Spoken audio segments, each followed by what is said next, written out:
Ahora vamos a seguir con la ponencia de Miguel Ángel Ruiz, Jacques Vallée y los agujeros negros. Miguel Ángel Ruiz es ingeniero de navegación aérea, divulgador de estos temas en programas de radio y televisión de ámbito nacional y revistas especializadas, Año Cero, Milenio 3, Cuarto Milenio. Lo mismo, ha hecho su desplazamiento pagando sobre el todo. Rango Infinito también es componente de Rango Infinito. Y quiero darle las gracias porque esté hoy aquí, una ponencia. Ya veis, que no tiene para nada desperdicio, así que un fuerte aplauso para él.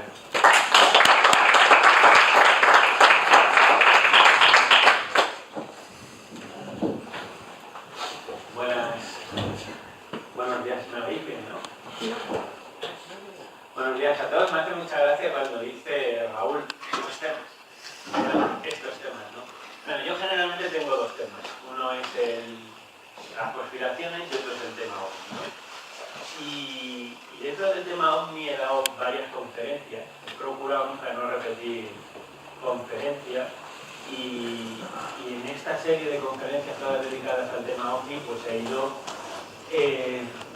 haciendo un abanico, recorriendo un espectro de visiones dentro del fenómeno OVNI, ¿no? Empezamos con los testigos de élite, ¿no? Con testimonios de controladores y pilotos que se habían enfrentado al fenómeno OVNI, y esto pues desde mi perspectiva aeronáutica, ¿no? De ingeniero de navegación aérea. Luego aquí dieron una conferencia que se llamaba sobre cosas que se ven en el cielo y hablaba pues de los cuerpos aéreos, de fenómenos meteorológicos, etc. Luego dediqué otra conferencia al radar, al ojo electrónico, que todo lo ve, haciendo una especie de casuística de ovnis que tenían ecorradar y ovnis que no los tenían, etc. Luego el último fue en Sobarzo, en torno al tema antropológico y el mito alrededor del tema OVNI, pero situando al ser humano, al que percibe al OVNI en el centro de atención, ¿no? En el centro del debate. Y hoy vamos a hacer una cosa un poco diferente. Siempre he procurado hacerlo muy centrado en la ciencia, ahora también, pero ahora en esta ocasión le toca el turno a la ufología especulativa. ¿Qué significa eso de especulativo? Bueno, pues que vamos a soñar un poco, ¿no? Vamos a abrir la mente más que nunca pues, a hipótesis fantásticas, pero evidentemente no va a ser un libre soñar, sino que vamos a ir recorriendo una serie de hipótesis, pero tratando de encontrar indicios, razones o argumentos científicos de peso a favor o en contra de ese tratamiento, de ese intento de descubrir qué hay detrás de todo esto. Como digo, es especulativo y por eso el título que tiene parece un nombre de un cuento, quizás de una fábula, ¿no? Jacques Vallée, los agujeros negros. Quien no sepa quién es Jacques Vallée, así parecería, pues eso, el título de un cuento infantil. Jacques Vallée, sobra decirlo, para mí es uno de los mejores ufólogos de toda la historia y posiblemente un ufólogo que más influencia está dando, por lo menos a la gente, no quiero decir investigadores, un nombre por ejemplo a mí me viene muy grande, pero así a la gente que tratamos de vez en cuando de reflexionar sobre estos temas, ¿no? La conferencia se llama así, pero para que tenga todo un sentido y no pasemos directamente a la especulación, voy a hacer una entradilla primero sobre hipótesis del fenómeno OVNI, porque pensé que quien se siente ahí, sobre todo porque la primera parte está un poquito sacada de la conferencia de Sobarzo, al hablar primero de las hipótesis del fenómeno OVNI, pensé que quien estuviera ahí tendría una coherencia toda la conferencia, entonces voy a repetirlo. Mi primera crítica con el tema del fenómeno OVNI, como está ahora, es que yo creo que las siglas están mal elegidas, ¿no? Porque OVNI, como digo, objeto volante no identificado, yo creo que es un mal término, ¿no? Objeto es un apriorismo, estamos asumiendo que es algo físico, algo real, algo tangible, algo que se puede tocar, no tiene por qué ser así, ¿no? Entonces, lo que no podemos es enfrentarnos a un fenómeno con una idea preconcebida, entonces hay que abrir un poco más el grupo. Que volante pues es también una característica puntual y anecdótica del fenómeno, no todos son volantes y no todos pudiéramos englobarlos ahí, ¿no? Luego lo de no identificado pues también es un absurdo. En ciencia estudiar lo no identificado no se puede hacer una aproximación científica a una cosa que no has identificado. Una cosa no identificada no es un misterio, puede ser una incógnita. El misterio es cuando tú has identificado algo y no tienes un paradigma científico que lo explique. Entonces, por esa serie de razones, pienso que las siglas OVNI no son correctas, ¿no? Entonces, yo una frase y la digo, o sea, yo rechazo a la ufología de lucecita.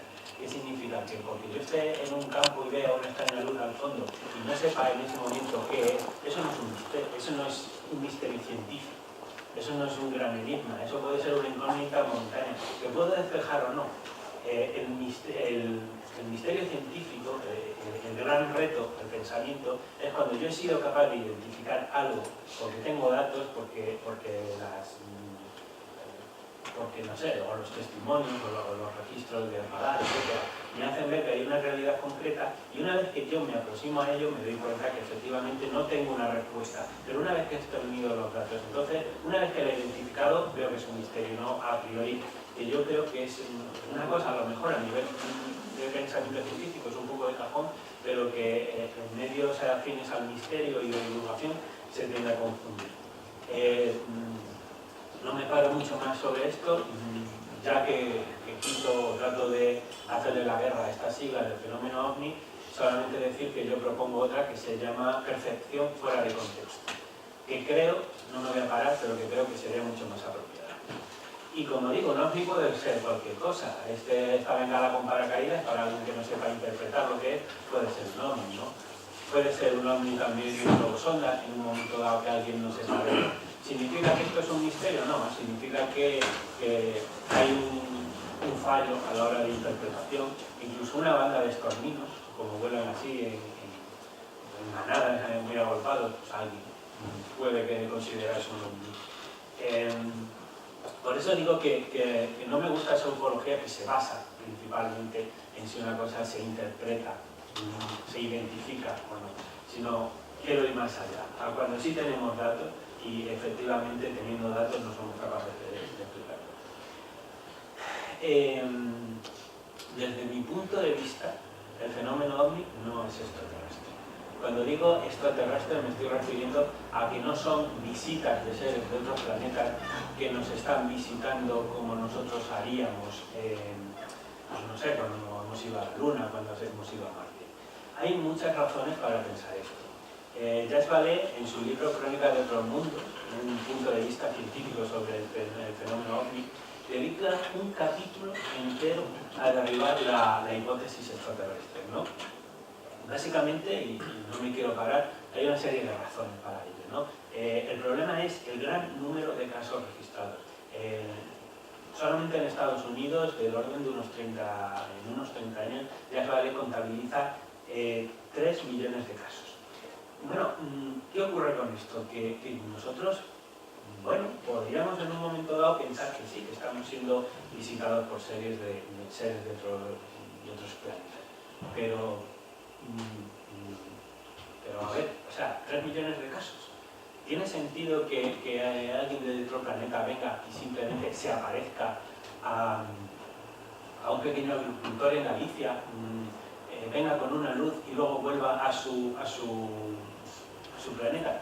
Realmente es bastante ilógico, ¿no? Como el fenómeno OVNI tiene esas extrañezas que parecen ser, son aparentemente absurdas y que contabilizando pues, todo ese tipo de fenómenos, pues no parecen tener mucho sentido, pues porque por un lado lo que es totalmente evidente es que no se muestran de una manera descarada, o sea, no bajan sobre el Congreso, sobre Washington, sobre la Casa Blanca y dicen yo estoy aquí, pero por otro lado, solamente usando un poquito de lógica aeronáutica, en aeronáutica las luces no son para ver, son para ser vistas.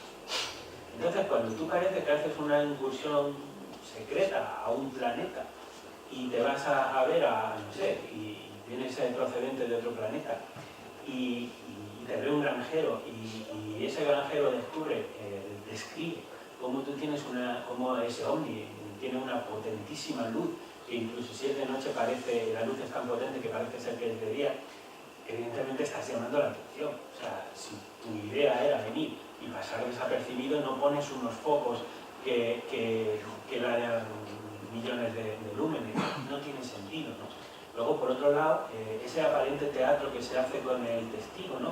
Que parece como que están, no sé, recogiendo muestras, pero de pronto el humano los ve y ellos, hay muchísimos testimonios de extraterrestres en este sentido, de los testigos OVNI, que cuando ven que los humanoides perciben y se dan cuenta que son vistos, van corriendo rápidamente, se meten en el ovni y se largan. ¿Vosotros os imagináis a Aldrin o a los astronautas que estuvieran allí plantando la bandera americana en la Luna y de pronto vieran un selenita, salieran corriendo, se montaran en el módulo y salieran volando? O sea, realmente no tiene sentido, ¿no? No sé, ahí, como digo, muchos casos, ¿no? Muchas razones que van en contra de esta hipótesis. Otra de las razones es que, bueno, pues cuando los ufólogos empezaron a tratar de buscar, la hipótesis de estamos siendo visitados por seres de otros planetas, dijeron, no, vamos a ver cuántas razas nos visitan. Y el problema es que se empezaron, pues, de una manera lógica y normal, a tratar de catalogar. El problema es que el catálogo se empezó a extender de una manera tan fuerte, o sea, son tantos los tipos de ovnis y los tipos de humanoides que aparentemente nos visitaban, que aquello empezó a trasladar el foco de problema a otros ámbitos, ¿no? Porque decía, no puede ser que nos visiten tantas razas y tantos tipos, ¿no? Y luego hay otro tipo de cosas, ¿no? Porque el fenómeno ovni tiene un problema, y es que parece ser exógeno y endógeno a la vez, es decir, parece ser real, tiene corporeidad y es externo, pero otras veces parece ocurrir un poquito en la mente del testigo, ¿no? Muchos testigos del fenómeno ovni dicen que a veces es como si, ¿os acordáis de las televisiones de antes, que cuando las apagabais de rayos catódicos se hacía como una línea y luego un punto y de pronto era como si desaparecía? Hay testimonios de eso. Da la sensación que más que ser un objeto corporal, es una especie de visión que ocurre dentro de ellos. Pero al mismo tiempo en otros sitios tenemos huellas en el terreno, ¿no? Yo hace poco en Cantabria he investigado un caso sobre eso. Entonces, pues bueno, luego más razones. Resulta muy extraño cuando alguien recoge un testimonio de visitantes, de humanoides, presuntos visitantes de otros planetas, y los ves sin escafandra o que hablan el mismo idioma. O sea, realmente es extraño cuando uno lo enfoca con una visión más científica, porque no tuvieran como ninguna precaución para lo que son todo el tema de contaminación bacteriológica o vírica, ¿no? O sea, todo ese tipo de cosas son tremendamente absurdas. Y como digo, pues son las razones, ¿no? Aquí hay muchas gracias, Luis. Nos pasa bien. Que vaya bien. Bueno, un fuerte abrazo a todos.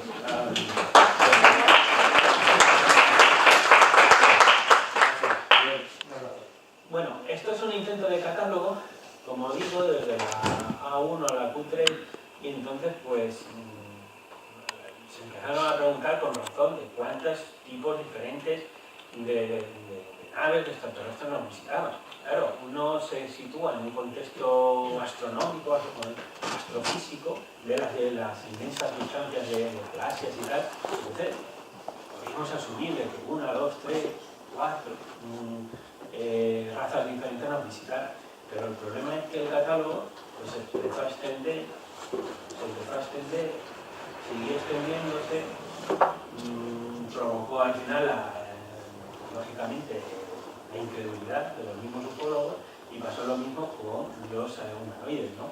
Este es un trabajo del año 70 y tantos, año 76, si no recuerdo mal, o 73, del profesor Javier Pereira, y como veis el título, Tipología de los humanoides extraterrestres.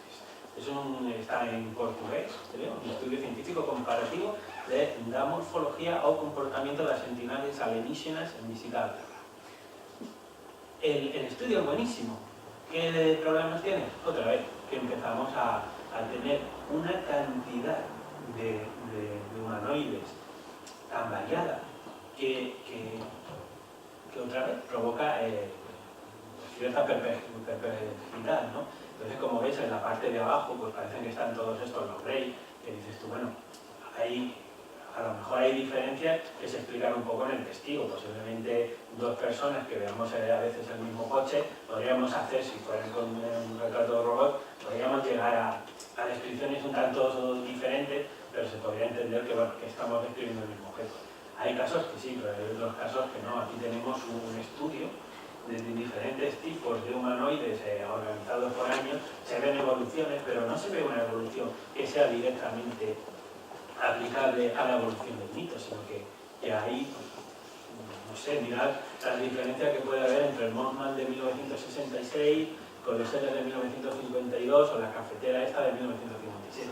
Como digo, es absurdo. Y es absurdo, pero es real. O sea, la gente realmente viene y les cuenta a los ufólogos que he visto esto. Y eso quizás, mira, estos son los de mis favoritos, y los pongo como paradigma de que hay cosas tan absurdas, tan aparentemente absurdas en ufología, que realmente, mira, un testigo al que tú entrevistas, que te cuenta, que te narra, ¿no? y que te dice que ha visto dos cerebros con patas y un ojo. O sea, realmente es tan absurdo que casi descarta el fraude, porque si alguien se quiere inventar una historia, no la hace tan absurda, porque solamente sea buscando la credibilidad de la persona. Estos son, yo digo, para mí, en el tema este de los podcasts relacionados con el misterio, con la ufología, para mí los reyes del mambo son Terra Infinita. Estos son de casos que hacen en ese programa, y son buenísimos, ¿no? Aquí tenemos esa especie de, no sé cómo calificarlo, que tiene como alas de murciélago y es como una masa con dos patas. También están los seres que no tienen cuello, que no tienen cabeza, etc. Y quizás hay que preguntarse, ¿no?, de dónde vienen estos mitos, porque si nosotros pensamos que la ufología moderna nació en 1947 por Kenneth Arnold, Jacques Vallée es el primero que se da cuenta que primero, la catalogación que hemos visto de seres humanoides, que es tan absurda, tan variada, que no es el típico extraterrestre gris o verdecillo, sino que es tan variada. Jacques Vallée fue el primero que se dio cuenta que durante toda la historia del mundo, en la mitología, también recogía ese tipo de casos fantásticos, ¿no? Y es el primero que no sitúa el fenómeno ovni como nació en 1947, sino que traza una línea de continuidad de un fenómeno mucho más antiguo que se vendría produciendo en toda la historia y que en el fondo no está tan relacionado con la era moderna, astronáutica, ufológica, sino que es una cosa que ha existido siempre y que la humanidad ha copiado siempre. Este es bueno, como ves, un fauno que no destacaría, que no desentonaría demasiado con todos estos seres que hemos estado viendo aquí, y luego son elementos que entran de una manera extraña y curiosa en la cultura, ¿no? Esta es una foto de un carnaval en la zona de la Sur, y vemos cómo los seres humanos nos disfrazamos de seres mitológicos, que a la luz de la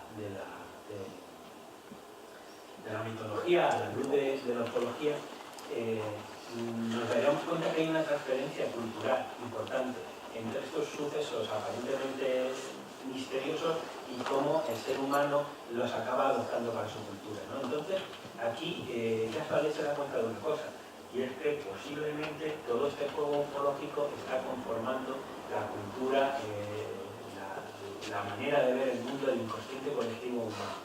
Y eso es otra teoría bastante más importante. ¿Cómo se crean las creencias? Bueno, evidentemente hay muchas historias, ¿no? Hay muchas razones de cómo se forman los mitos, es un tema complejo, pero hay otro que es, en el cual el culto cargo es un buen referente de que son cosas que simplemente vemos, ¿no? Durante la Segunda Guerra Mundial en el Pacífico, los aborígenes de las islas remotas y perdidas en el Pacífico veían aviones militares americanos que volaban y que para ellos eso suponía pues, un impacto cultural tremendo, ¿no? Porque eran gente, porque no te voy a decir del neolítico, pero prácticamente eran como agricultores, y ver de pronto aviones, pájaros de hielo, de hierro en el cielo les llamaba la atención. ¿Y qué es lo que hicieron? Hicieron una especie de religión, un culto, en el cual, como veis, construían aviones de paja y estaban tratando de representar abajo lo que veían arriba. Como veis, aquí hay otro elemento que bueno, no puede ser hasta visible, ¿no? de cómo ese intento de reproducir lo que tienen, pero lo que es evidente, y no creo que ninguna persona pueda negarlo, que este avión de paja es un intento de ver lo que hay arriba. Y ha entrado en su cultura y les ha afectado. Y posiblemente suponga una especie de revolución cultural en ellos, es evidente, porque están tratando de reproducir una tecnología que no tienen, pero que ya ha empezado a formar parte de su cultura. Si hiciéramos un paralelismo con esto, con lo que ha podido ser la mitología durante toda la historia y la ufología más modernamente, podríamos llegar a interesar, a consideraciones muy interesantes. Hay una cosa que yo creo que es interesante, y es plantearse cómo sería el fenómeno OVNI si efectivamente fuera extraterrestre. A mí, humildemente, se me ocurren tres escenarios. Posiblemente haya más, pero yo creo que son tres que son muy significativos. El primer escenario que sería que simplemente la raza humana pues, es monitorizada por seres de otros planetas, de otras galaxias.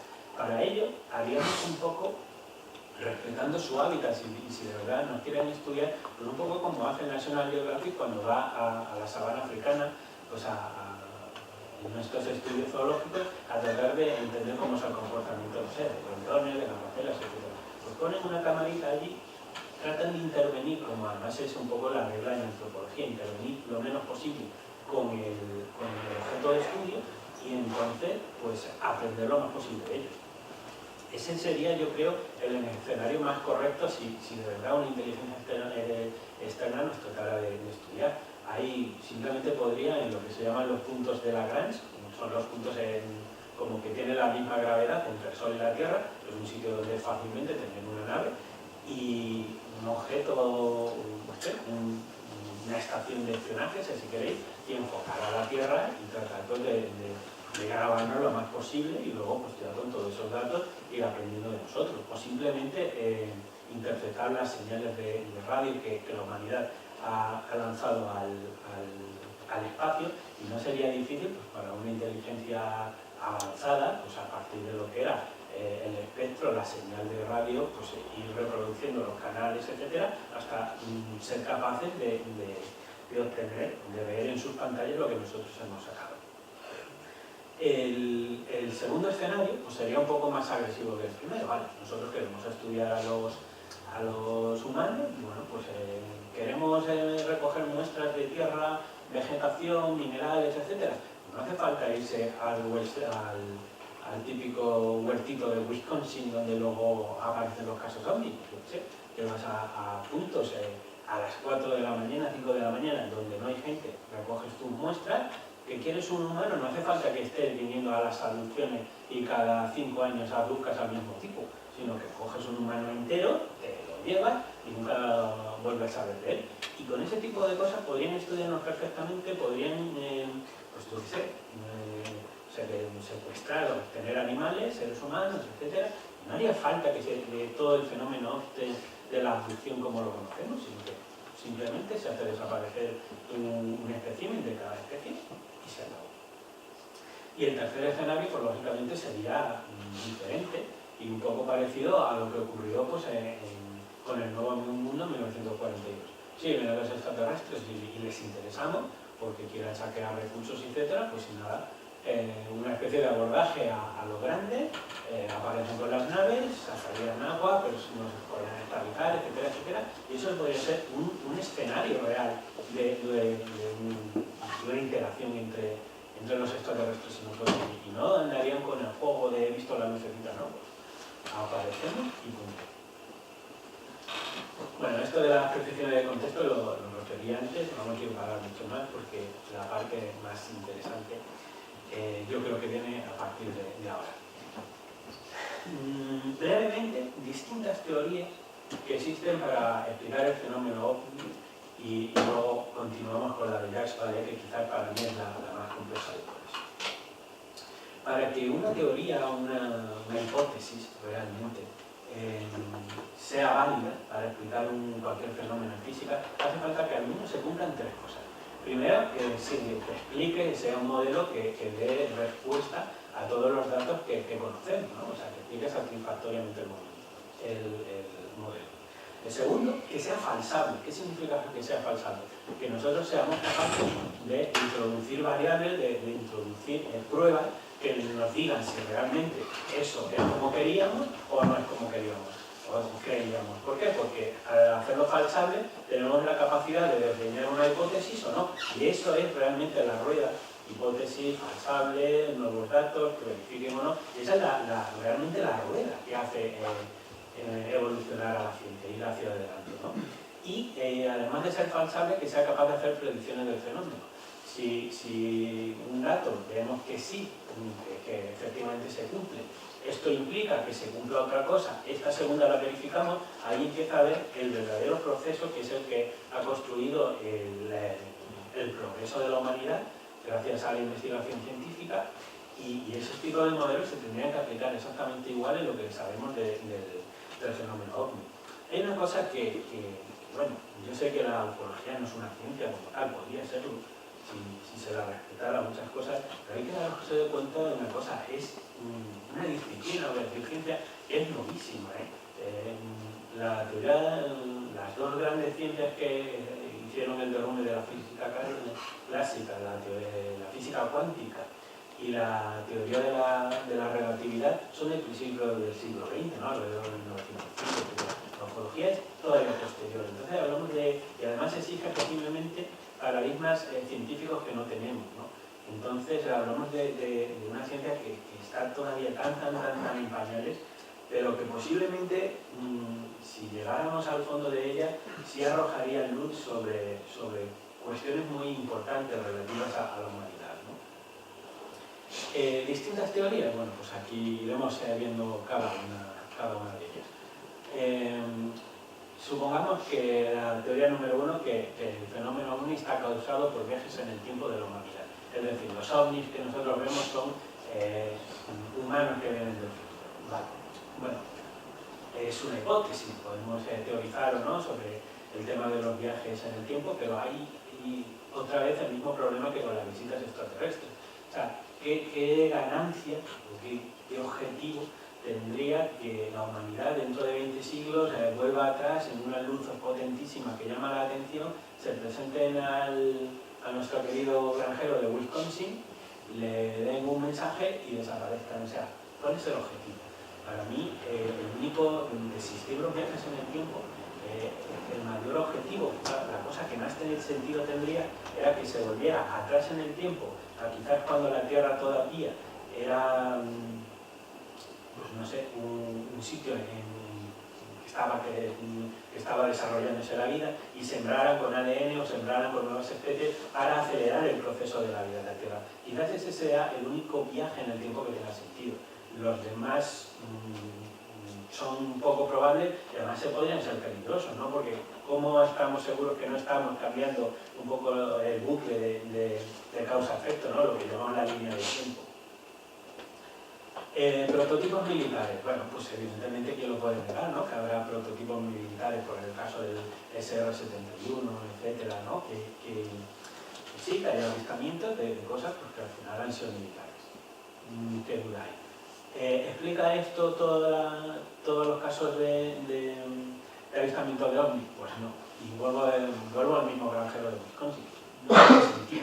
O sea, realmente, por el número, por la casuística, por la localización geográfica, etc., no tiene sentido que todos los casos sean prototipos militares. Es algo más complejo. Hipótesis geofísica, ¿no? De que serían luces que tienen alguna naturaleza parecida un poco a los fuegos fatuos, etc. Y si no lo conocéis, os lo recomiendo que lo busquéis, lo que se llaman las anomalías de Hessdalen, en Noruega, que son una serie de valles donde se ven como muchas luces. Además están como... es un fenómeno que allí es más común que en el resto del mundo, ¿no? Y además está estudiado por universidades y se piensa que tiene que ver con procesos químicos o de ciertas igniciones de cosas que no conocemos bien, pero bueno, esta quizás es más fácil de ver porque digamos está localizada en un sitio y se podría asociar a composiciones químicas del suelo, etc. Pero también considero que la hipótesis geofísica pues no explica, por ejemplo, no sé, el caso del famoso piloto pues, Juan Ignacio Lorenzo Torres, ¿no? que con las luces hacía un procedimiento de comunicación con un objeto que iba siguiendo su avión, ¿no? o el caso Manises. Solapes dimensionales, bueno, quién sabe, ¿no? Lo que pasa es que una de las cosas que en divulgación del misterio deberíamos plantearnos es que a veces usamos con demasiada ligereza determinadas hipótesis, ¿no? Como decir, bueno, lo de ovnis a lo mejor es una dimensión que se solapa con esta. Bueno, sí. O sea, quiero decir, no tenemos manera de saberlo porque no tenemos una ciencia tan avanzada que dé un modelo de ello. Pero si de verdad estos solapes dimensionales existen, ¿por qué solamente funcionan de que una luz viene, hace una evolución por la Tierra y desaparece? Si de verdad existieran solapamientos dimensionales, a lo mejor veríamos un poco más como pasaba en Jumanji, ¿no? Que de pronto veríamos miles de, no sé, de dinosaurios entrando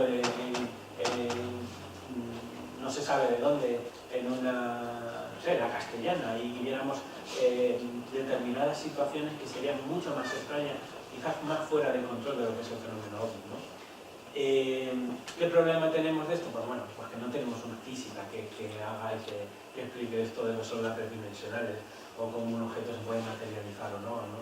Entonces, al no tener física, pues lo podemos dejar como una especulación muy bien para ciencia ficción, pero no tenemos algo así, ¿no?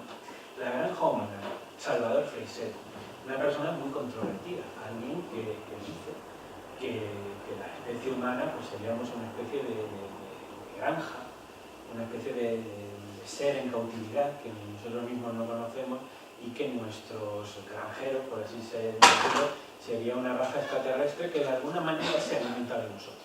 No sería tanto, se alimentará de nosotros tanto a nivel de carne, ¿no? Físicamente, sino que a través de nuestras emociones, el miedo, etcétera, pues fuéramos, como digo, una especie de civilización presa, cautiva, como digo, de una especie, aquí lo llaman los dioses, de una especie superior. ¿Qué problema tiene? Bueno, que difícilmente es falsable, es muy difícil establecer un criterio que diga, pues efectivamente no nos estamos dando cuenta que estamos cautivos por una civilización superior que parece que nos deja desarrollarnos y aparte de que sea muy difícil, hay una razón para ello. Y es que es solamente un razonamiento mío, o a lo mejor alguien del público no está de acuerdo o puede aportar más razonamiento. Para mí, si la hipótesis de la granja humana fuera cierta, el hecho de que nos hayan dejado, porque se supone que interferirían por ese proceso de desarrollo como civilización, el hecho de que nos hayan dejado desarrollarnos hasta tal punto que hemos creado armas nucleares y que nosotros somos capaces, tenemos el poder de destruir nuestra propia civilización, iría un poco en contra del concepto de granja, ¿no? Porque si somos una especie de animal cautivo, nunca permitirían que nosotros o nos desarrollásemos o fuéramos capaces de destruirnos, porque eso, digamos, les estropearía su animal cautivo, su plantación, ¿no? Y en ese caso, pues era muy fácil, o sea, si esto se cumpliera, sería muy fácil una civilización que alguien la tiene monitorizada, por así decirlo, no dejarla evolucionar más allá, por ejemplo, de la Edad Media, ¿no? Pues con que ir matando a los Leonardo da Vinci y gente así, pues digamos que trataría de parar su desarrollo. Hipótesis de la distorsión, ¿no? Una hipótesis, pues un poco creada por el genial José Antonio Caravaca, y que tiene un tema muy interesante. Que dice que cuando dos personas ven un ovni, no siempre se cumple, lo que perciben cada uno de ellos no es exactamente lo mismo. Estaríamos hablando de que parte del proceso o parte del fenómeno ovni ocurre dentro de la conciencia del individuo. Es muy interesante, es muy difícil también de establecer unos criterios para saber si esto se cumple o no, si se cumple en todos los casos, pero bueno, como digo, son hipótesis que están ahí. Hipótesis de la ruptura, en el cual pues, su autor, Pablo Vergel, que es también pues, alguien que se dedica en España, es una persona muy interesante, alguien que se dedica en España a investigar o a teorizar sobre el fenómeno ovni, escribió un libro sobre, creo que se llamaba así, hipótesis de la ruptura, y para Pablo Vergel el fenómeno ovni tendría más que ver con causas, con potencialidades de la consciencia que todavía no conocemos, pero que haría que en determinados momentos la realidad consensual, lo que nosotros pensamos que es real, sufre una ruptura, se rompe y entramos en otro mundo, quizás un poco el mundo de hoy, y en esos pequeños episodios, como si fueran un poco experiencias místicas, accedemos a la realidad, ¿no? El caso es que Pablo es una persona honestísima, porque durante su libro va hablando de la historia de la ufología, luego cuenta su hipótesis de la ruptura, pero además es que al final, en las últimas páginas del libro, él mata su propia teoría, porque dice que todo eso está muy bien, pero no explicaría las huellas en el terreno, ¿no? Entonces, bueno, desde luego mi aspiración por alguien que es capaz de escribir un libro, generar una teoría y matarla él mismo, o sea, es, para mí, representa el paradigma de lo que sería la honestidad a la hora de enfrentarse a un misterio. Y hay una cosa muy interesante con lo que dice Pablo Vergel, ¿no? Y es, quien esté siguiendo a Roger Penrose, tiene un libro estupendo que se llama Las sombras de la mente, y habla sobre hacer una comprensión científica de la conciencia. Realmente nosotros, la conciencia es un gran misterio, no se sabe lo que es, no se sabe si se puede simular por ordenador, que es un poco el camino que sigue Roger Penrose, pero es quizás la comprensión científica de la conciencia es quizás uno de los mayores retos que tenga la humanidad y quizás también uno de los grandes caminos de desarrollo que pudiera tener el tema de la ufología, ¿no? Y ahora sí, ahora empezamos ya con esta introducción de un poco de qué es y qué no puede ser el fenómeno OVNI, pues con la conferencia sí. Jacques Vallée y los agujeros negros. Jacques Vallée ofrece otra teoría nueva en el cual él dice que el fenómeno OVNI, como lo conocemos nosotros, es un sistema de control de la humanidad. Eso significa que de alguna manera todos estamos controlados, estamos monitorizados, hay algo que nos observa, por así decirlo, y que las experiencias OVNI solo serían una manera de ir controlando el desarrollo cultural, espiritual o científico incluso de la humanidad. Y por eso el fenómeno OVNI sería tan aparentemente absurdo, porque en el fondo busca mostrarse pero esconder la mano, busca provocar una reacción, una sensación, digamos, un estímulo que la persona no puede explicar, pero que luego pues desaparece, se evapora y estamos como al principio, ¿no? Serían como pequeñas formas de interactuar con una civilización la cual está creciendo, digamos, culturalmente, espiritualmente, y que tú de alguna manera vas dirigiendo, pero que en el fondo quieres que sea ella la que se vaya desarrollando. Por decirlo de otras palabras, con unas palabras que quizás son mías, no son de Jacques Vallée, la raza humana sería un cultivo de conciencia. Seríamos una civilización de alguna manera creada para que se vaya desarrollando, pero a la cual le están controlando su desarrollo. ¿Por qué he llamado Jacques Vallée los agujeros? Porque para mí, la idea de Jacques Vallée pues, tiene un poco el sentido de que en el fondo sí existirían unos extraterrestres, ¿no? Sería un poco como la granja humana, pero mucho más sofisticada. ¿Por qué le he llamado yo a esta charla el tema de los agujeros negros? Os comento, para mí, es innegable la importancia en física que tiene Albert Einstein, ¿no?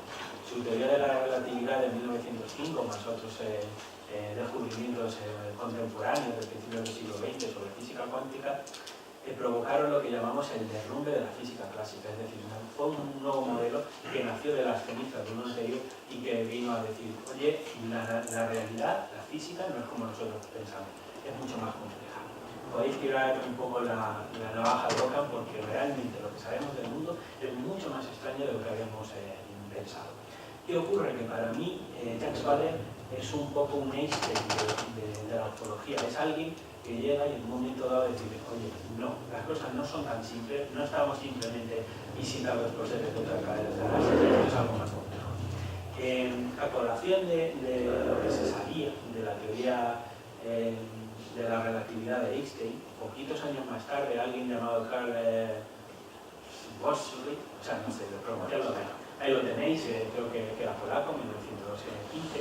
Es una persona, es un físico alemán, perdón, y que hizo una cosa, y es que cogió las ecuaciones de Einstein, las particularizó para unos momentos concretos y se dio cuenta de que, como Einstein había dicho, que la masa era capaz de curvar el espacio-tiempo. Pero este señor pensó y dijo, bueno, ¿podría llegarse a una situación en la que la curvatura espacio-tiempo fuera completamente redonda de manera que nada pudiera escapar de ahí? Realmente se puede, y eso es el concepto de los agujeros negros. Ahora mismo, todas las personas que estáis en esta sala aceptáis como verdad indiscutible el tema de los agujeros negros. Estoy totalmente convencido. Pero eso no fue así.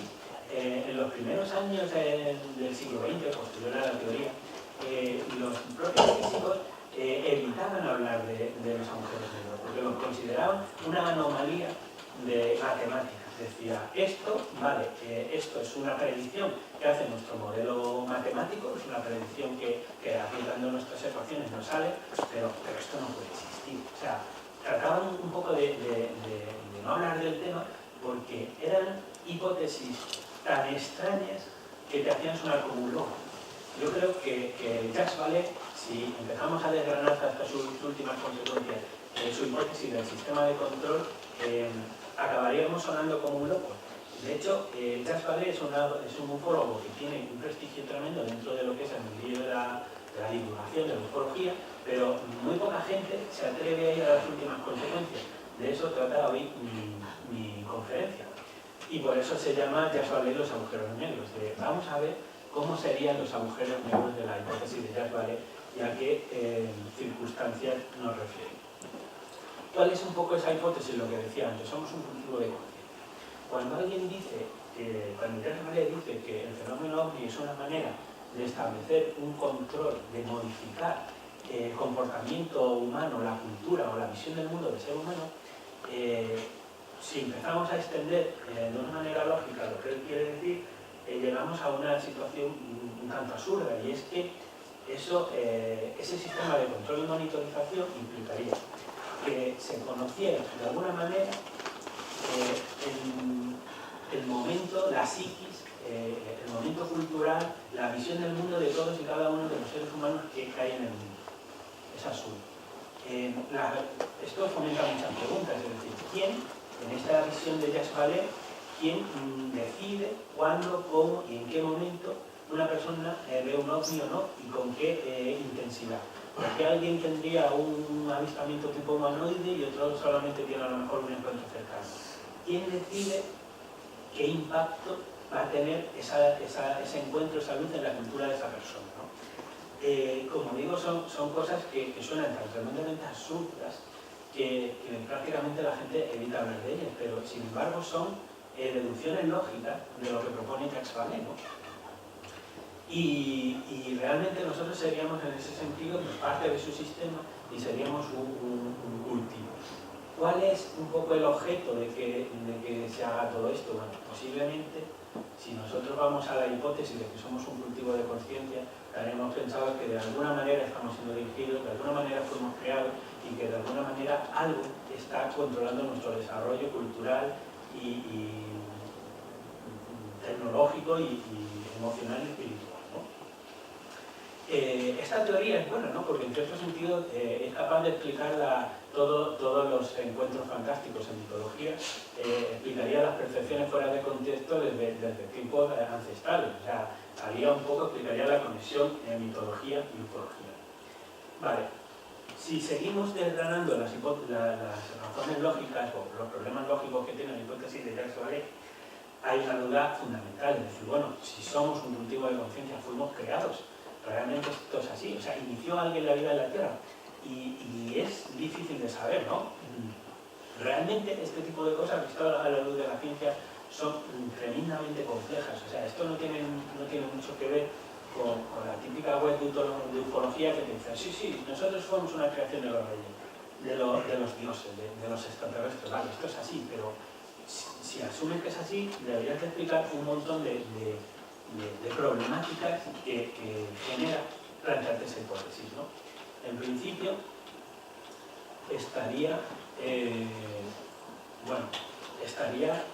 decir, vale, si nosotros, si empezó la vida en la Tierra, unos extraterrestres llegaron, sembraron la Tierra de ADN, etcétera, y entonces, pues a partir de ahí salimos nosotros, vale, ok, bien.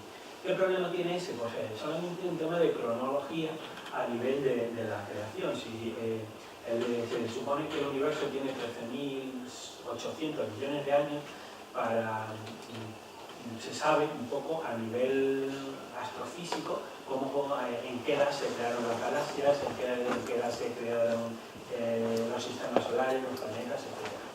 Si alguien llegó y creó la vida en la Tierra, significa que mucho antes, mucho antes de la era astronómica en la que nosotros salimos, ellos ya eran deberían de ser ya una civilización lo suficientemente madura como para haber desarrollado toda su civilización, haber sido capaz de salvar las grandísimas dificultades que representa viajar entre estrellas, entre galaxias y luego ir por muchos planetas sembrando nuevas civilizaciones que sería un poco el equivalente a sembrar, a hacer consciente, ¿no? A sembrar conciencias o civilizaciones en todo el mundo.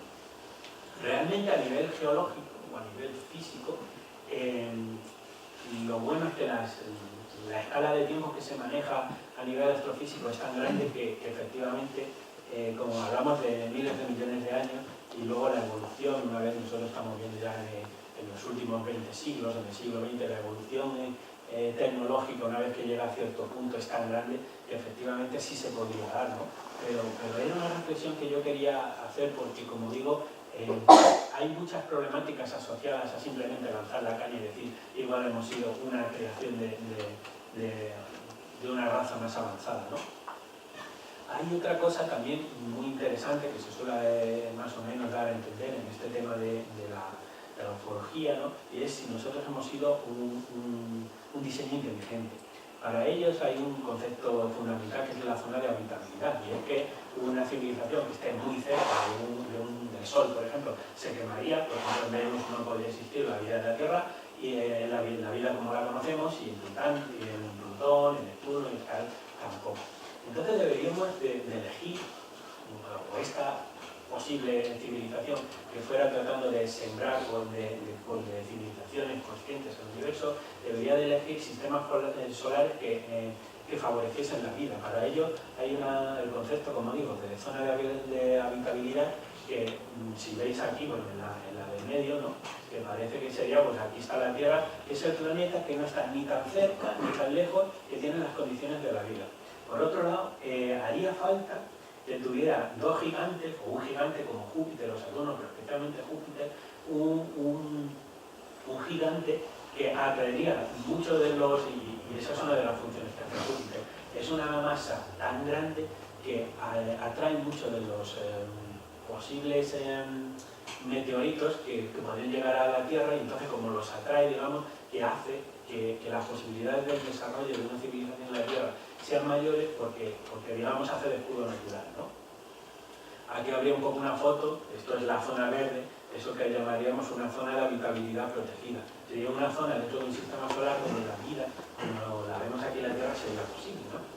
Entonces, claro, contra esto hay un concepto, porque todo esto, si se presenta así como tal, es muy fácil decir, o sea, son tantas las variables necesarias para que exista vida en la Tierra que efectivamente somos objeto de un diseño inteligente que de alguna manera nos ha puesto aquí. Bien, filosóficamente en contra de esto podemos ver lo que se llamaría el principio entrópico. El principio entrópico viene a decir que nosotros nos preguntamos por qué existimos. Alguien puede preguntarse si somos un diseño inteligente precisamente porque se han dado todas las casualidades necesarias para existir, y puesto que nos preguntamos es porque se cumplen esas condiciones. Es decir, habría miles de millones de sistemas solares, a lo mejor en la galaxia, que no tienen vida, pero solamente en aquellos que se cumplen las condiciones nos podríamos preguntar por qué se cumplen. Con lo cual es un poco una falacia argumentativa a la hora de hablar de que somos un sistema, de que somos realmente un diseño inteligente y solamente seríamos fruto de la casualidad. Pero en los otros 5.000 millones de sistemas solares donde no hay vida, nadie se podría hacer esa pregunta, con lo cual, digamos, hay un pensamiento circular, ¿no? ¿El origen de la vida en la Tierra? Bueno, pues hay una cosa, ¿no?, que dijo el astrofísico británico Fred Hoyle, que decía que la posibilidad de que la vida apareciera sobre la Tierra como resultante de reacciones químicas es equivalente a la de que un tornado que pasa por un cementerio de autos logre reconstruir un Boeing 747 a partir de los materiales recopilados allí. Claro, cuando alguien lee esta frase, y si te la han puesto en un artículo biológico, tú dices, pues está claro, nos han creado los extraterrestres. Si un astrofísico británico opina esto, yo creo que no hay más que decir, ¿no? El tema es que realmente esto se contradice con un experimento de la Universidad de Chicago llevado a cabo en 1952 que representa lo que se llama el inicio de la biogénesis experimental, es decir, de experimentos que tratan de reproducir cómo se empezó a crear la vida en la Tierra. Este experimento va en contra de las hipótesis de que alguien sembró de ADN en la Tierra, y es un experimento muy sencillo. Todos habéis oído hablar de lo que se llamó el caldo primigenio, es decir, cuando la Tierra era mucho más joven que ahora, estaba mucho más caliente, digamos, los elementos químicos todavía eran más sencillos que son ahora, y además había muchísimas tormentas y tal. Estos científicos lo que hicieron fue tratar de reproducir las situaciones que había en la Tierra hace millones de años, antes de que incluso existieran los primeros protozoos, o incluso las primeras por así decirlo, proteínas, etc., ¿no? Entonces cogieron un matraz muy caliente, a temperaturas muy altas, y cogieron agua, metano, amoníaco y hidrógeno, y lo sometieron a descargas eléctricas muy altas, hasta 60.000 voltios. Y trataron un poco de hacer como debió de ser ese infierno, esa bola tan caliente que era la Tierra, que se ha ido enfriando poco a poco, y que el recuerdo de aquella bola de fuego es un poco el sol interior que hablaba Luis Silva hace un rato en su conferencia, ¿no? Y el resultado es que cuando se hizo esto en 1952, el resultado es que de aquel magma que emitía se provocó, ocurrió la formación de ácido acético, glucosa, aminoácidos, alanina, ácido glutámico, aspartámico, etcétera, etcétera, etcétera. Y es muy importante este experimento porque son estos materiales que empezarían a usar las células como pilares básicos para la síntesis de proteínas, que luego pues llegarían a los polímeros, al ADN, al ARN, etc. Hay que decir que no se estudiaron proteínas, pero establece una prueba empírica muy importante en contra de esa idea de que si no nos han plantado con ADN en la Tierra es imposible que la vida se hubiera desarrollado, porque como se ve, en esas condiciones la naturaleza tiende a adoptar formas complejas, ¿no? dando origen a la biología. Bueno, aquí está lo que expliqué antes, ¿no? El principio antrópico. El mundo necesariamente es así porque hay seres que se preguntan por qué es así. Si no se cumplieran todas las condiciones de la vida, no tendríamos conciencia de preguntarnos, por lo cual hay una especie de como he dicho antes, ¿no? Y bueno, el principio antrópico, aunque filosóficamente pues es una prueba en contra, sigue planteando la duda, ¿no? Si somos frutos del diseño o simplemente somos frutos de las condiciones perfectas.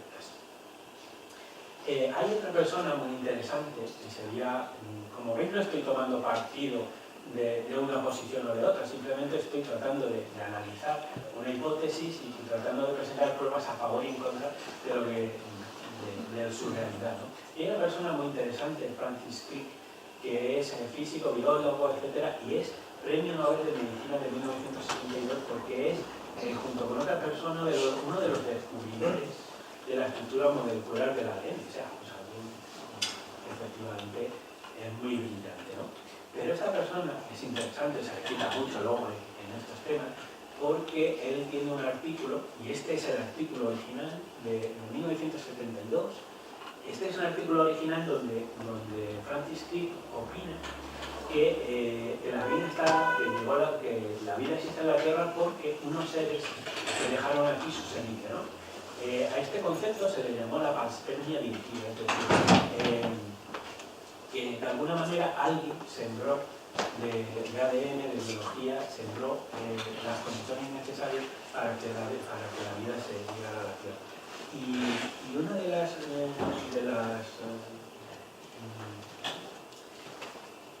bueno, de lo que dice este hombre, y es tremendamente curioso, que yo creo que luego no se le ha contestado mucho, pero igual me equivoco, es que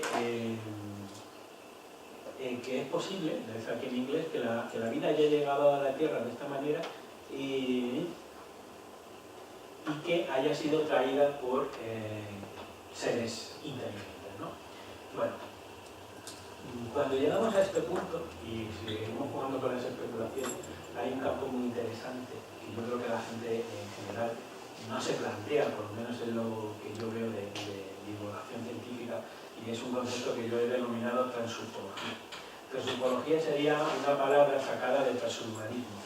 Quien sepa lo que es el transhumanismo, es una corriente filosófica que piensa, y que llegaremos a eso, de la unión del hombre y la máquina, ¿no? Trataremos de obtener conciencias artificiales y trataremos de alguna manera de plantar la conciencia en una máquina, y por otro lado el hombre cada vez se parecerá más a la máquina porque ya se ha logrado unir el chip con la neurona, y esto supone, aunque es una cosa todavía simple, supone una revolución tremenda para lo que podría ser una civilización, ¿no?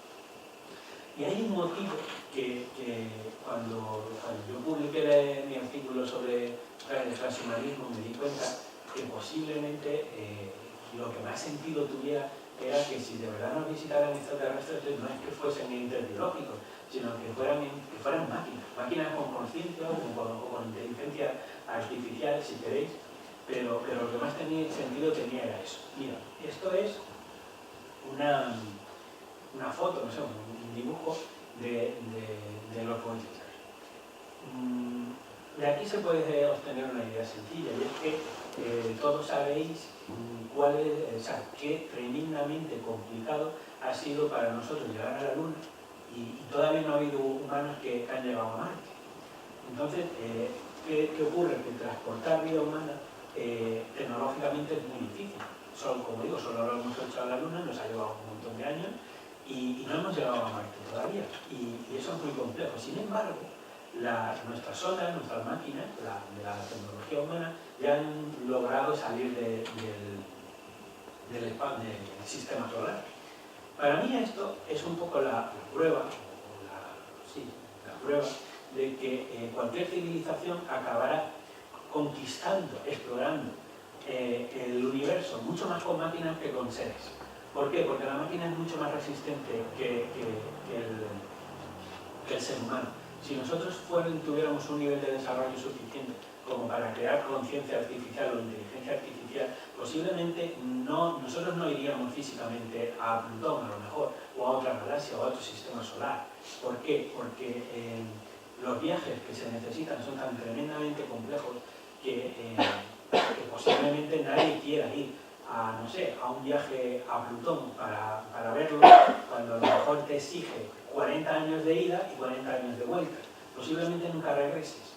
Y por otro lado, tu vida va a ser un eterno, o sea, habría que encontrar, que luego he visto con lo de la Mars One y tal, que se apuntó millones de personas y al final aluciné, pero a mí me parece muy difícil que haya gente que quiera dedicar toda su vida simplemente a viajar en una nave para hacer esa exploración. Esa exploración posiblemente se haga con máquinas. Y en el fondo es lo que más sentido tiene, porque la vida humana, como digo, es mucho más frágil y las máquinas no lo son, ¿no? Y aquí hay una serie de problemas tecnológicos, ¿eh? Como por ejemplo, mucho más adelante podría llegar el ser humano pues, a otro sistema solar.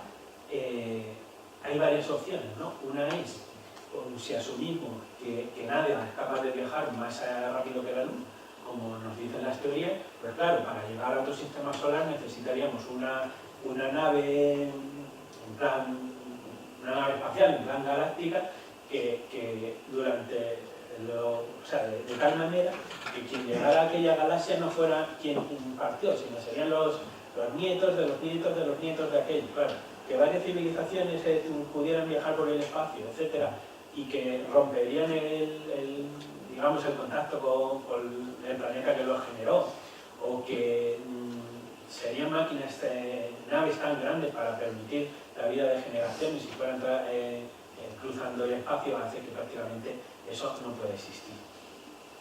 Pero hay una cosa que es muy curiosa, ¿no? Y que lo he visto también en debates en el mundo del misterio sobre si somos o no somos visitados por seres de otras galaxias. Y es que se habla del tema de que es imposible viajar más rápido que la luz. Vale, esto parece ser cierto. Pero no todo es tan complejo. Escuchadme esto porque es una cosa muy curiosa. Y son las teorías del universo inflacionario. El universo, según dicen los científicos, tiene pues unos 13.000, sí, vamos a dejar ahí, 13.800 miles de millones de años, ¿vale? Pues eso es una cifra, está muy bien.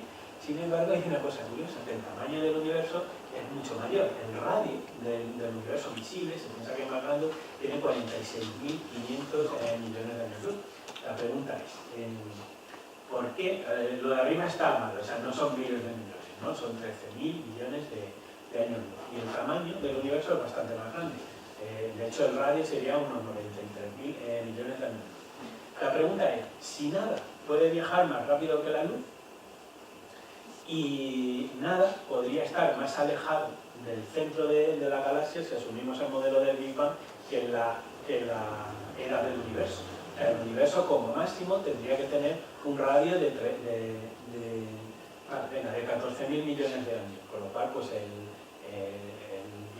diámetro completo sería de 28.000, pero resulta que es mucho mayor. Eso implica que el universo ha tenido que expandirse a una velocidad superior a la velocidad de la luz. Esto, que parece una locura, es ciencia. O sea, estos son los modelos aceptados ahora mismo de universo inflacionario, viendo cómo crece el universo. De hecho, es muy curioso porque toda la ley de Hubble, etcétera, dice que el universo se está expandiendo de tal manera que cuanto más alejados están unos puntos de otros, mayor es la velocidad con la que se expande. Es un poco como cuando inflamos un globo. Un globo va ganando volumen según crece, si dos puntos están próximos, se van alejando de ellos a una velocidad pequeña, pero si están más alejados, la velocidad a la que se alejan es mucho mayor. Es exactamente igual que un globo. ¿Qué ocurriría con esto? ¿No? Bueno, aquí tendríamos un poquito la muestra. Esto se va ampliando y como veis en las galaxias, pues cuando más lejanas quedan, más. Pero hay una cosa que no es ciencia ficción, pero es un modelo, que es el BAR. Se llama empuje por curvatura de impulso de formación o impulso de distorsión. Y es una forma de propulsión más rápida que la luz. Es teórica, eso ahora mismo nosotros no lo podemos hacer, pero se piensa que es físicamente posible. De hecho hay un físico que se llama Miguel Alcubierre, que tiene una métrica, tiene unos sistemas de ecuaciones para explicar esto, y que lo que estaríamos hablando, de hecho, el problema o el sistema por el que el universo se ha expandido a una velocidad superior a la de la luz es que nada puede viajar a una velocidad más rápida que la luz si se mueve dentro del espacio-tiempo. Esto es física un tanto compleja. Pero en cambio, el espacio-tiempo sí es capaz de expandirse a una velocidad más rápida que la luz. Y eso plantea que a lo mejor en un futuro, a mucho tiempo, seamos capaces con este modelo de viajar más rápido que la luz. ¿Por qué? Porque si vosotros veis aquí, en esta esfera, digamos que sería un poco, aquí donde está el puntero, sería como la situación de la nave espacial, empleando muchísima energía, algo que todavía no podemos hacer, sería, aquí está, un sistema de propulsión que es capaz de expandir el espacio-tiempo en la parte de atrás de la nave y comprimirlo en la parte de atrás de delante, provocando una especie de desplazamiento hacia adelante que al no moverse dentro del espacio-tiempo se haría que viajásemos más rápido. Esto, como digo, todavía es teórico, pero a lo mejor es un poco como lo de los agujeros negros, es algo que finalmente sí se puede llegar a hacer, ¿no? Y el tema de la transufología, si, como digo, ¿os acordáis que era ufología especulativa? O sea, ahora estamos moviendo conceptos que son complejos, pero que para mí son tremendamente interesantes. Si cogemos un poco el tema de la transufología y la primera hipótesis de Jacques Vallée, que decía que somos un cultivo de conciencia, la pregunta es ¿por qué una civilización, la que sea, quisiera ir sembrando, quisiera ir reproduciendo civilizaciones como la nuestra? A mí el motivo que se me ocurre es que simplemente quieran hacer del universo un sitio consciente, un sitio donde cuanto más conciencia, más civilizaciones plantes en el universo, más vida inteligente habrá y más desarrollo.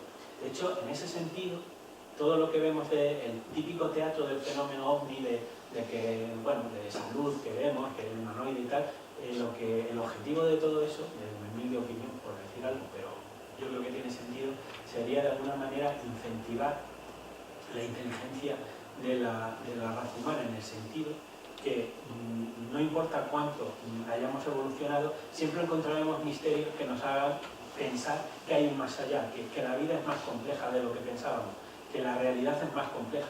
No os paréis aquí, seguir estudiando, ¿no? Y además, el tema de la transufología, junto con esto, plantea un tema tremendamente interesante. Y es que a lo mejor la raza humana tenemos un fin, tenemos una finalidad. Esa finalidad no sería tanto que nosotros existamos y ya está, y no nos pongamos un poco como era la teología católica de que somos ya el rey de la creación, por así decirlo, sino que el ser humano sería un paso hacia algo más. ¿Cuál sería ese algo más? Bueno, si nosotros hemos sido creados un poco, como decíamos antes, a partir del ADN, hay una cosa que es indiscutible, y es que hemos sido creados muy agresivos. La raza humana es muy agresiva. Posiblemente sea muy agresiva porque se plantó en un planeta muy agresivo. Si tú necesitas de sobrevivir, que quizás haya sido el instinto más primario de la raza humana en toda la vida, ¿no? Porque hemos tenido que cazar, hemos tenido guerras, etc. A lo mejor somos tan agresivos, porque nos hicieron así, para que fuéramos capaces de llegar a este nivel de desarrollo y plantar una civilización aquí. Pero a lo mejor es que nosotros solamente somos un paso intermedio. A lo mejor lo que pasa de verdad es que la finalidad del hombre es que lleguemos lleguemos a crear una inteligencia, una consciencia artificial, y llegamos a ser capaces de poner la consciencia, nuestra consciencia, en máquinas. Una vez que hagamos eso, posiblemente ya no tendremos todos los inputs, toda esa tendencia a la agresividad que tenemos al ser biológicos, porque si funcionamos en silicio, posiblemente gran parte de la agresividad del cerebro, ¿no? Que muchas veces es simplemente química, y esa finalidad de que logremos conciencia artificial será abrir la puerta a que por primera vez la raza humana pueda abandonar el sistema solar. Y una vez que nosotros a lo mejor abandonamos el sistema solar, podremos seguir un poco extendiendo esta conciencia como inicialmente nosotros fuimos un cultivo. ¿Qué sentido tendría una locura como esta? Pues que, por ejemplo, ese que tanto se ha hablado en contacto extraterrestre, etcétera, posiblemente podría no llegar nunca, porque a lo mejor el día que nosotros tengamos, dentro de ufología, dentro del transhumanismo hay un concepto muy complejo que lo llaman la singularidad. La singularidad sería el punto físico, el punto de la historia donde la humanidad lograse una tecnología, una inteligencia artificial que fuera más inteligente que su creador. A partir de que lográramos una inteligencia artificial mayor que la humana, el proceso científico se dispararía, porque las máquinas empezarían a crear, a reproducir, a avanzar muchísimo más rápido que el ser humano. De hecho, el ser humano en pocos años empezaría a quedar obsoleto con respecto a inteligencia. Daros cuenta de que si se produce la singularidad, en el lapso de a lo mejor, no sé, 20, 30, 40 o 50 años, obtenemos máquinas que posiblemente sean 50 o 100 millones de veces más inteligentes que el ser humano. Si esto es así, que realmente esto se cumple, posiblemente nuestro ADN estaría, para esas inteligencias artificiales, estaría muy clara toda la historia de la humanidad, porque sí tendrían la posibilidad de ver todo esto que estamos planteando aquí, y para ello quedaría claro que el ser humano solamente es un eslabón más en ese camino que no sería biológico y evolutivo, pero sí que sería de conciencia, de inteligencia y de tecnología. Y cuando las máquinas lograran todo esto, podrían resolver los problemas de cómo abandonar el sistema solar, podría quizás ser menos destructiva, más humana de lo que somos nosotros, y sería por primera vez cuando llegaran a ese nivel de desarrollo de inteligencia en el que fueran capaces de establecer contacto con otras civilizaciones, porque han llegado al nivel de desarrollo suficiente como para abandonar nuestra galaxia o el sistema solar, ¿no? Y creo que ya está. También quisiera hacer una crítica al sistema de control de Valero, y es la siguiente. A mí me parece que cuando hablamos de que el fenómeno OVNI, y nos retrotraemos al concepto del OVNI que se presenta sobre el típico granjero de Wisconsin, que si de verdad el fenómeno OVNI, como dice Vale, se usa para modificar la conciencia, para modificar su cultura, ¿no? Para modificar su visión del mundo, a mí me parece que el fenómeno OVNI, considerado así, sería un poco como matar moscas a cañonazos, porque el fenómeno OVNI es algo tremendamente espectacular, tremendamente grosero, es algo como una puesta en escena, algo que no olvidas en tu vida. Pero a mí me llama mucho la atención pensar que todo el desarrollo de la humanidad, si de verdad está monitorizado, como es la hipótesis, se haga de una manera tan espectacular. Si esto es así, uno de los caminos que yo creo que tendría que buscar los ufólogos es si no encontramos pruebas, evidencias o aspectos mucho más sutiles con los cuales se hace este sistema de control. A lo mejor a través de genios, a través de sueños, a través de la cultura, a lo mejor hay otro tipo de cosas. Si efectivamente eso es así, deberíamos de buscar formas de cambios, de formas de moldear la conciencia de la humanidad de una manera mucho más sutil que el fenómeno OVNI, y si eso está presente ahí, pues a lo mejor se podría hacer un poco de un todo con toda esta teoría que como digo, pues en el fondo está un poco orientada, como dice Vale, a cambiar nuestra opinión del mundo, ¿no? Y que eso introduciría otros nuevos enfoques, que es la neurofología. Sería un poco como nosotros sabéis lo que son las neurociencias y cómo se estudia ya el estudio del cerebro humano, pues a través de detectar cómo es la actividad cerebral. Si de verdad la ufología busca cambiar al ser humano, la ufología tendría algún efecto sobre el cerebro humano y se podría estudiar. Y bueno, y esto es el tema.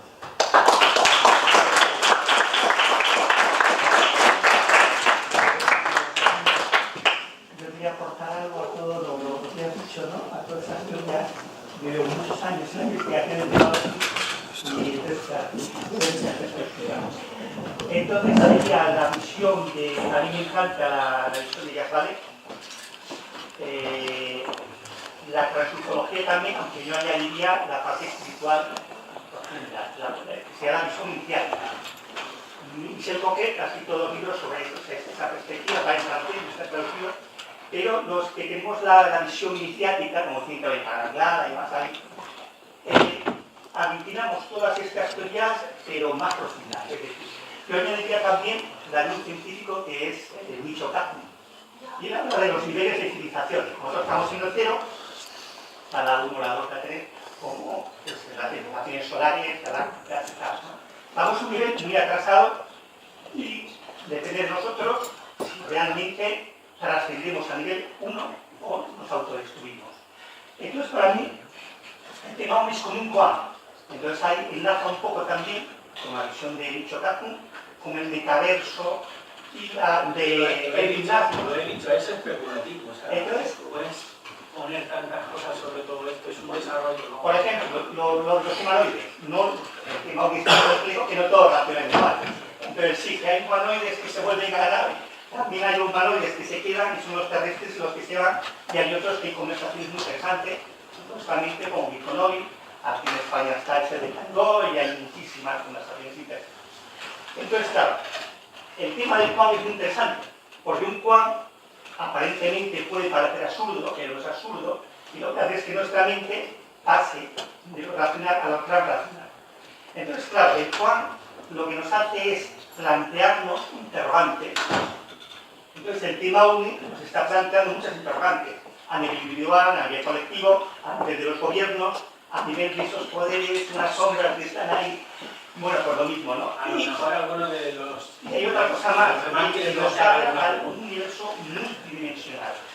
Entonces, desde la perspectiva iniciática, pues efectivamente hay un eco, hay una proyección, no solo de los que estamos contemplando el tema 1, estamos en el tema 1, sino un eco de los diversos niveles. Claro, en los diversos libros se habla de plano astral, que sería el sentido ¿Tienes alguna pregunta concreta? Porque a lo mejor hay más gente que...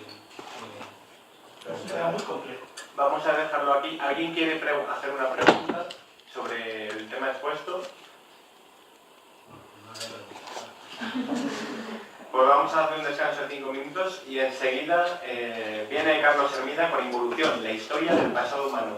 Carlos Hermida es director del proyecto Solar Nazca, dedicado a la conservación, investigación y divulgación de las líneas de Nazca. Nos va a dar muchos detalles, nos va a contar muchas cosas interesantes. Nos vemos en 5 minutos.